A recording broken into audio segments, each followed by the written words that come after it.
दोस्तों कहीं एग्ज़ाम वाले दिन आपके साथ में ये धोखा ना हो जाए या आपसे ये गलती ना हो जाए, इस वजह से मैं ये वीडियो बना रहा हूँ।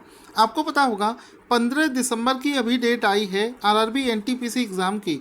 तो 15 दिसंबर को जो ये एग्ज़ाम डेट होने वाला है, अभी अक्टूबर का महीना चल रहा है। तो अभी हमें ऐसा कौन सा काम करना चाहिए कि पूरे साल की मेहनत करने के बाद, इतना सब कुछ पढ़ने के बाद भी ऐसा ना हो कि आपके साथ में ये गलती हो जाए और आप बाद में पछताते रह जाओ, क्योंकि रेलवे में ऐसा मौका दोबारा नहीं आने वाला है। तो पूरा वीडियो बड़े ध्यान से देखना, क्योंकि जिन बच्चों का ऑलरेडी सिलेक्शन हो चुका है, जो लोग इस एग्ज़ाम को तैयार करके इस नौकरी पा चुके हैं, उनके एक्सपीरियंस में आज आपके साथ में शेयर करने वाला हूँ।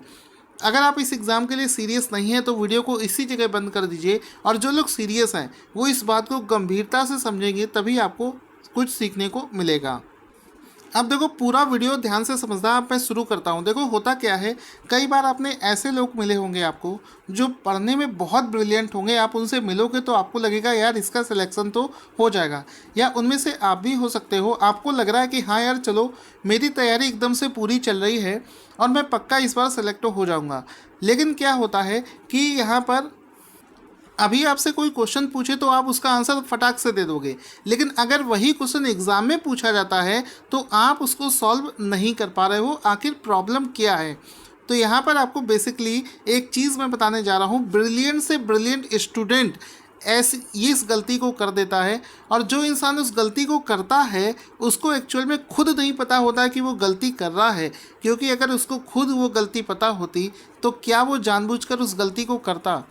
इस वजह से मैं आपको बता रहा हूँ। तो यहाँ पर दो चीज़ें बताऊँगा। पहली चीज़ ये है कि आप डेली अपने इस एग्ज़ाम के लिए तैयारी तो कर ही रहे हो, साथ ही साथ में आपको अपना जो एग्ज़ाम का सिलेबस है, पहली बात अपना जो एग्ज़ाम का सिलेबस है हमेशा आपके माइंड में होना चाहिए कि एग्ज़ाम का सिलेबस क्या है। आपको पता होना चाहिए कि मैथ के 30 क्वेश्चन आएंगे, रीजनिंग के 30 और जनरल अवेयरनेस के 40 क्वेश्चन आएंगे। तो अगर आप इस चीज़ की प्लानिंग नहीं कर रहे हो कि आपको इस 90 मिनट में कौन सा पोर्शन पहले अटेम्प्ट करना है, तो ये विश्वास मानो कि आप एग्ज़ाम में अच्छा परफॉर्मेंस नहीं कर पाओगे। आपका जीके हो सकता है बहुत टॉप लेवल का हो सकता है आप अपनी कोचिंग में रीजनिंग में पूरा स्कोर करते हो सकता है घर पे बैठे आप मॉक टेस्ट में 30 में से 30 नंबर लाते हो।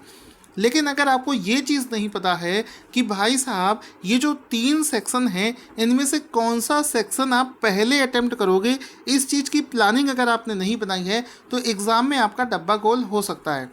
तो पहली चीज़ तो ये है कि अपनी क्वालिटी के हिसाब से ये डिसाइड करो कि जब एग्ज़ाम में आप पेपर देने जाओगे तो आप कौन सा सेक्शन पहले करोगे। आपको मैथ पहले करना है, रीजनिंग पहले करनी है, या फिर जनरल अवेयरनेस का सेक्शन आप पहले करोगे।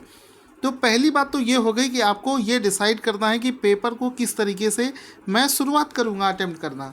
ठीक है, इसके लिए मैं एक अलग से वीडियो भी बनाऊंगा कि आपको कौन सा पोर्शन सबसे पहले अटेम्प्ट करना चाहिए। इसके लिए मैं अलग से वीडियो बनाऊंगा।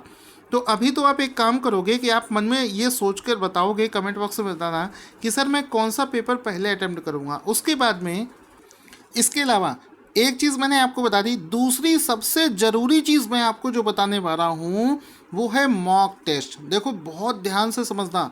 आपको सब कुछ आता है, लेकिन अगर आपको मॉक टेस्ट यानी कि पेपर अटेम्प्ट करने का अगर आपके दिल में डर भरा हुआ है तो आप एग्ज़ाम में घबरा जाओगे, आप कुछ नहीं कर पाओगे, आपके हाथ पैर फूलने लगेंगे। इस आदत को आपको बनाना है। अगर मॉक टेस्ट का मैं नाम ले दूं तो आपके पसीने छूट जाते होंगे, या फिर आपको लगता होगा छोड़ो यार नोट्स निकालो, नोट्स हम पढ़ लेते हैं, लेकिन मॉक टेस्ट अटेम्प्ट करने का मन नहीं करता है। तो अभी देखो एग्ज़ाम चूँकि 15 दिसंबर को है, तो ऐसा भी मत करना कि अभी से डेली बेसिस पर डेली एक मॉक टेस्ट लगाना शुरू कर दो। ऐसा मैं इस वजह से बोल रहा हूँ कि अगर आप अपनी पूरी एनर्जी अभी लगा दोगे तो 15 दिसंबर आते आते आपकी एनर्जी डाउन हो जाएगी।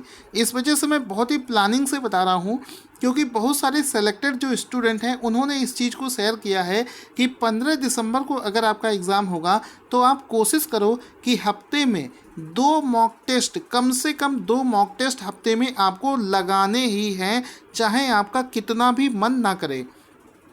अब इस मॉक टेस्ट को लगाने का तरीका और इससे होगा क्या वो समझो।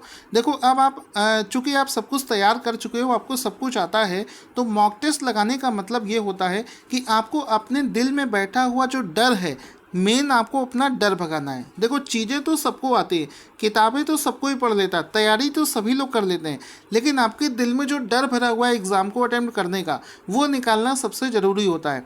और जब आपके अंदर में कॉन्फिडेंस नहीं होगा, आत्मविश्वास नहीं होगा, तो आप एग्ज़ाम में अच्छा नहीं कर पाओगे। घर पे भले ही आप हीरो बने रहो। तो इस वजह से आप लोगों से रिक्वेस्ट है कि आप हफ्ते में 2 दिन, कम से कम 2 मॉक टेस्ट आपको अभी से लगाना शुरू कर देना चाहिए। ठीक है, एक मॉक टेस्ट का लिंक मैं आपको डिस्क्रिप्शन में भी दे दूंगा, वहाँ से आप फ्री में उसको लगा भी लेना। तो पहली चीज़ हो गई, आपको हफ्ते में अभी 2 मॉक टेस्ट देने हैं, 2 से ज़्यादा मत देना। इसके अलावा इससे होगा क्या, इससे देखो क्या होगा, मॉक टेस्ट से तैयारी कैसे करते हैं। इससे होगा ये कि आपको जो क्वेश्चन पहले से आता है, जो क्वेश्चन आपको आते हैं वो आपको आज भी आता रहेगा, आपको कल भी आएगा। तो जो क्वेश्चन आपको आता है वो तो हमेशा आपको आ रहा है, उस क्वेश्चन को करने की आपकी स्पीड बढ़ेगी, कॉन्फिडेंस बढ़ेगा। ठीक है, जो चीज़ आपको आती है उसको करने का आपकी स्पीड बढ़ेगी, आपका कॉन्फिडेंस बढ़ेगा। लेकिन इसमें जो बड़ी बात छिपी हुई है वो ये है कि जो चीज़ आपको आती थी वो तो भाई आज भी आ रही है, कल भी आपको आएगी, लेकिन जो चीज़ आपको आती नहीं है, जिससे आप दूर भागते हो, वो चीज़ भी आपको पता चल जाएगी। तो आपको जब आप पूरा मॉक टेस्ट दे दोगे, फिर उसके बाद में आंसर जब मैच करोगे, तो एक बगल में कॉपी रख लो, रजिस्टर रखो और उसमें लिखो कि आपको कौन कौन से टॉपिक नहीं आ रहे हैं। जैसे आप मॉक टेस्ट देते समय आपको टाइम, स्पीड और डिस्टेंस का टॉपिक आपसे नहीं बना था, तो एक रजिस्टर में लिखो, एक डायरी में लिखो कि मुझको टाइम, स्पीड और डिस्टेंस का टॉपिक निकालकर फिर से पढ़ना है, इसका रिवीजन करना है। तो जब आप पूरा मॉक टेस्ट दोगे तो कम से कम 8 से 10 टॉपिक आपके ऐसे निकल कर आएंगे जो आपकी कमियां हैं, उन्हीं कमियों को भरना है, उन्हीं गड्ढों को भरना है।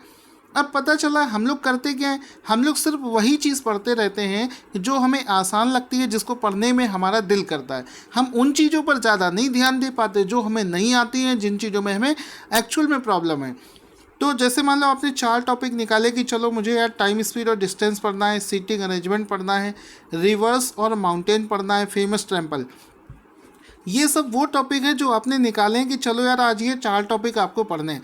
तो आपने मॉक टेस्ट दिया, उसके 2 दिन तक आप उन्हीं सभी चीज़ों को जो आपने नोट कर रखी, यार ये टॉपिक पढ़ना है, इनको आपने रिवीजन करना शुरू कर दिया। तो जब ये काम आप रेगुलर बेसिस पर करोगे तो पता चलेगा कि महीने के आखिरी तक आपने 100 से ज़्यादा टॉपिकों को कवर कर लिया है।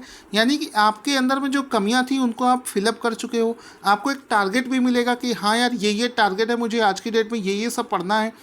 आपका एक अच्छा शेड्यूल भी बन जाएगा, आप अपनी कमियों को पूरा करते हुए चल रहे हो। तो इससे क्या होगा, थोड़े दिन बाद आपको ऐसा लगेगा कि आप मॉक टेस्ट देने के हैबिचुअल हो जाओगे। मॉक टेस्ट के नाम पर आपके अंदर घबराहट नहीं आएगी, बस उसी चीज़ को दूर करना है। अगर आपके अंदर में एक आत्मविश्वास आ गया, क्योंकि मैं आपसे बोलूँ नोट्स पढ़ो, आपको कोई डर नहीं लगेगा, लेटे लेटे पढ़ते रहो, मॉक टेस्ट दो, घबराहट आ जाएगी। तो ये जो घबराहट अगर रिड्यूस हो गई, आपके अंदर में कॉन्फिडेंस आ गया, और साथ ही साथ में आपके जो टॉपिक हैं, आपकी जो कमियां हैं वो भी साथ साथ पूरी हो गई, तो आप खुद से बताइए अब आपके साथ में वो वाली सिचुएशन कभी नहीं हो सकती कि यार सब कुछ पढ़ लिया है इसके बाद भी सिलेक्शन नहीं हो रहा है। बहुत सारे लेबोरियस स्टूडेंट हैं जो सब कुछ पढ़ने के बाद भी फाइनली सेलेक्ट नहीं हो पाते हैं। तो ये सारी कमियां जो हैं इस माध्यम से आप दूर कर सकते हैं। इसके अलावा अगर आप आरआरबी एनटीपीसी का मॉक टेस्ट लेना चाहते हैं, फ्री में ऑल ओवर इंडिया टेस्ट देना चाहते हैं, तो वीडियो के डिस्क्रिप्शन में आपको practicemock.com का लिंक दे रहा हूँ, वहाँ से जाकर आप फ्री में मॉक टेस्ट दे सकते हैं। साथ ही साथ में आपको अगर वीडियो अच्छा लगा हो तो इसको अपने दोस्तों के साथ में भी शेयर करना ना भूलें।